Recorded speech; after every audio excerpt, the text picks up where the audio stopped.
Hello दोस्तों, स्वागत है हमारे YouTube चैनल लर्न समथिंग में। आज की इस वीडियो में हम देखेंगे चैप्टर 5 लैपलास ट्रांसफॉर्म का प्रॉपर्टी वाले में सेकेंड वाला प्रॉपर्टी, जो है हमारा फर्स्ट शिफ्टिंग प्रॉपर्टी या यूं कहूँ फर्स्ट ट्रांसलेशन प्रॉपर्टी। लेकिन ज़्यादातर इसको फर्स्ट शिफ्टिंग प्रॉपर्टी ही करके ज़्यादातर लोग यूज करते हैं, तो हम लोग भी ऐसे ही यूज करेंगे। तो चलिए आइए देखते हैं।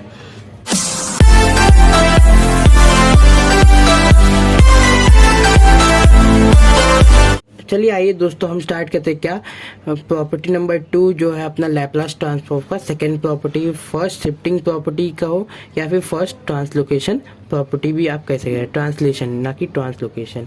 स्टेटमेंट क्या बोलता है हमें, if Laplace of F of T किसके इक्वल है, एफ ऑफ एस के, ये हमेशा हमारा रहेगा।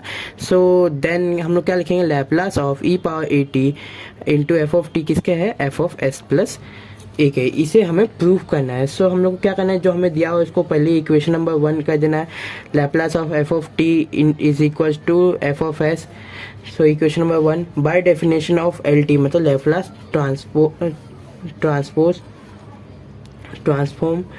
सो Laplace of F of T is equal to क्या है, डेफिनेशन के हिसाब से integration of 0 to infinity E power S T into F T into D T है। सो किसके इक्वल है, एफ ऑफ एस के इक्वल है डेफिनेशन के हिसाब से। अब रिप्लेस करना है क्या, एफ ऑफ टी के जगह पे, जहाँ पे एफ ऑफ टी है उसके यहाँ पे हम लोग क्या लिखना है, E power minus A T into F of T हमें लिख लेना है। फिर इसके बाद से हम लोग अगर लिख लेंगे तो कुछ ऐसा दिखेगा, ई पावर ए टी मतलब इसके यहाँ पे E power A T minus A T है into F of T is equal to integration 0 to infinity E power S T into E power minus A T into F of T into D T. मतलब ये नया आ गया। अब ई और ई same है तो indices rule के हिसाब से ये दोनों सेम है तो पावर क्या होता है, प्लस होता है। तो क्या होगा, minus S T minus minus या माइनस प्लस माइनस हो जाएगा तो ऐसा दिखेगा। अब इसमें कॉमन क्या है, तो टी है और माइनस भी है, तो ऐसे मैं बाहर निकालूंगा तो क्या हो जाएगा, एस प्लस ए हो जाएगा। तो ये देखिए एस प्लस ए आ गया, एक साइड माइनस ले लिया एक साइड टी ले रहा। आप टी यहाँ पे भी लिख सकते हैं, यहाँ पे भी लिख सकते हैं, into F T into D t. अब हम लोग क्या करना है ना, लेट एस प्लस ए मतलब जो एस प्लस ए किसका इक्वल है, एस वन के इक्वल है। सो हम लोग डायरेक्टली ऐसा करेंगे तो क्या हो जाएगा, जहाँ ये एस प्लस ए मतलब यहाँ पे डायरेक्टली एस वन आ जाएगा। तो integration of 0 to infinity E power minus s one t into F T into D t. अब जब यहाँ पे S1 है तो यहाँ पे भी हमारा S1 आ जाएगा क्योंकि ये इसके बेस पे है। सो हमारा S1 आ जाएगा, तो S1 यहाँ पे f ऑफ S1 ले लिया। अब S1 किसके इक्वल है, तो S प्लस ए वापस से रिप्लेस कर देना है। हेंस प्रूव होगा क्या, LHS is equal to RHS मतलब Laplace of e power A T into F t किसके इक्वल है, f of S plus a. So चलिए चलते हैं नेक्स्ट अपने सम्स के ऊपर। क्या ये दोस्तों हम देखते हैं एक फर्स्ट शिफ्टिंग प्रॉपर्टी का सम। तो यहाँ पे मैं प्रॉब्लम नंबर 2 है, लेकिन ये हमारा अभी हम सॉल्व करें पहला, तो इसे मैं प्रॉब्लम नंबर 1 कहता हूँ। Find the Laplace of e power 3t into sine 5t plus E power minus 2t into sign h 3t। जहाँ h आगे दोस्तों वहाँ याद रखिएगा वो हाइपरबोलिक फंक्शन में चला जाता है। हाइपरबोलिक फंक्शन एस से यहाँ डिनोट किया गया है। फिर उसके बाद से हमारे यहाँ पे दोस्तों जब भी क्वेश्चन में किसी में ई पावर में कुछ रहेगा तो याद रखिएगा और शिफ्टिंग प्रॉपर्टी के पास जाएगा। फिर इसके बाद से हम लोग एक बार क्वेश्चन लिख लेना है एज इट इज जैसा है। और लीनियर प्रॉपर्टी दोस्तों हर बार काम आएगा, हर वो क्वेश्चन को अलग करने के लिए जिसमें सिंगल सिंगल लैपलास लगाना हो, क्योंकि एक ही बार में लैपलास नहीं लगता, हमारे पास सिंगल सिंगल टर्म का फॉर्मूला है। फिर इसके बाद से अगर by linear property of Laplace transpose लगाएंगे तो क्या होगा, Laplace of e power 3t sine 5t plus Laplace of e power minus 2t into sine h 3t।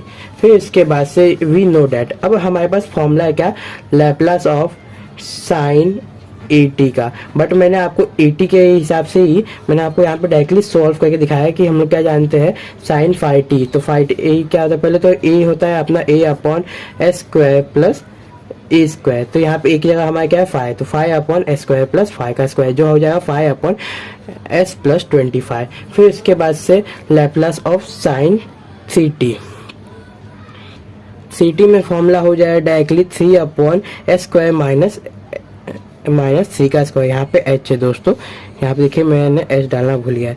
हमेशा याद रखिए जब भी हाइपरबोलिक आए तो यहाँ पे बीच में माइनस आएगा, भले ही कॉस का ही क्यों ना हो, और बस यहाँ पे एस का एस आ जाएगा कॉस में, और साइन में क्या आ जाएगा, नंबर का आ जाए। तो यहाँ पे 3/s² + 9।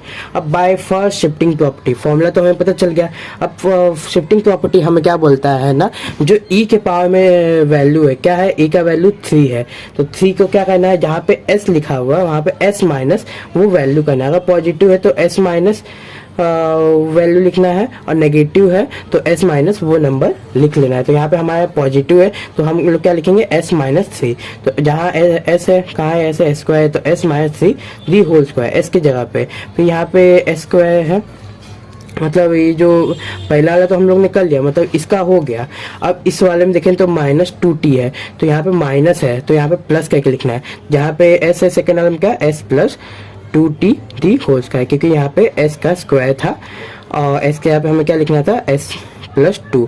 क्यों 2 आया, +2 आया, क्योंकि यहाँ पे -2 था ई के पावर में। ई यहाँ पे इसलिए काम आता है, +9। इसी के साथ दोस्तों हमारा ये वाला सम सॉल्व होता है, और उसी के जैसा सेम दोस्तों ये क्वेश्चन है एज इट इज।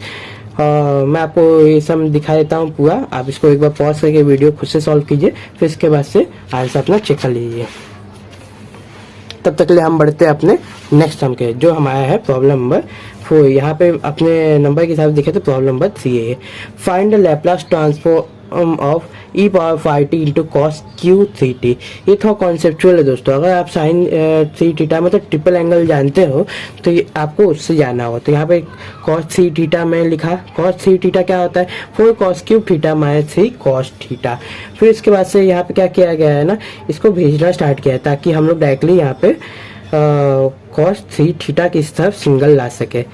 तो हम लोग इस ये नेगेटिव है तो उस साइड भेजेंगे तो क्या हो जाएगा, पॉजिटिव। तो cos 3θ + 3 cos थीटा हो गया। अब यहाँ पे 4 इंटू का है, उस साइड क्या रहेगा, डिवाइड करेगा, तो डिवाइड का है cos 3θ + 3 cos theta divide by 4। अब थीटा को हम लोग रिप्लेस किससे करेंगे, 3t से करेंगे, तो क्या हो जाएगा, cos cube 3t is equal to cos, यहाँ पे क्यूब मतलब 3 था पहले से ही, तो 3 × 3 9 हो गया, 9t + 3 cos 3t divide by 4। अब ये वाला हमारा किसके जैसा हो गया, ये हमारा क्वेश्चन के जैसा हो गया।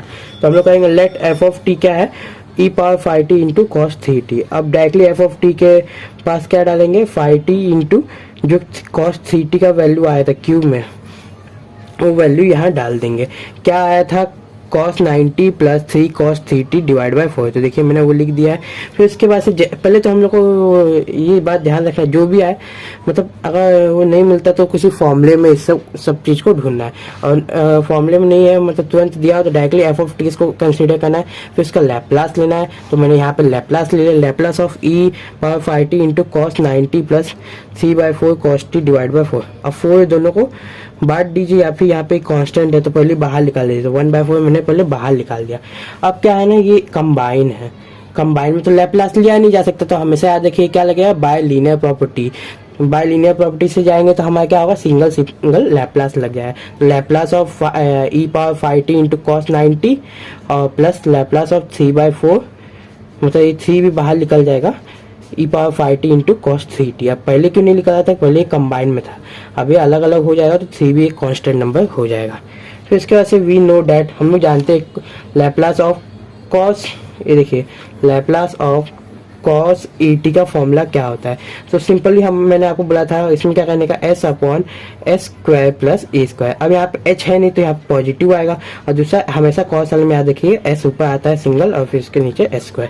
तो यहाँ पे अपना 9 है, तो 9 क्या हो जाएगा, 9 किसी यहाँ पे a² का जाएगा, तो s/s² + 9 का स्क्वायर, जो कि 9 का स्क्वायर होता है 81, s/s² + 81 आ गया। फिर इसके बाद से cos 3t का भी हम लोग देख लेंगे वैसे ही, s/s² + 3, यहाँ पे एक क्या है 3, तो 3 का स्क्वायर, सो s/s² + 9 आ गया। अब जैसे ही आ जाए बाय फर्स्ट शिफ्टिंग प्रॉपर्टी, जहाँ जहाँ s आपको दिख रहा है ई पावर में जो भी वैल्यू है उसके हिसाब से उसको अरेंज कर लेना। ई पावर में यहाँ 5t है और यहाँ पे क्या है, प्लस है, तो यहाँ पे हम लोग को क्या लेना है, s-5 ले लेना है। जब भी प्लस आए तो अपोजिट साइन देके उसका वैल्यू चेंज करना है, इसका s का। तो s के अब क्या होगा, s-5 और यहाँ पे s-5 दी होल स्क्वायर, ये देखिए s-5 the whole square plus 3/4, और यहाँ पे भी क्या है दूसरे साइड भी देखें तो e पावर 5t है, तो यहाँ पे भी s-5 दी होल स्क्वायर। अब सेम आ गया, यही हमारा आंसर है। हमेशा याद रखिए जब भी e के पावर में प्लस हो तो उसका नेगेटिव लेना है, और s जहाँ है s-5 करना है। पॉजिटिव हो तो सॉरी यहाँ पे नेगेटिव हो तो s+5 कर लेना है। ये बात आपको ध्यान रखना। इसी के साथ दोस्तों आज का हमारा ये वीडियो खत्म होता है। मिलते हैं नेक्स्ट वीडियो में, तब तक के लिए bye bye, see you soon, have a good day दोस्तों।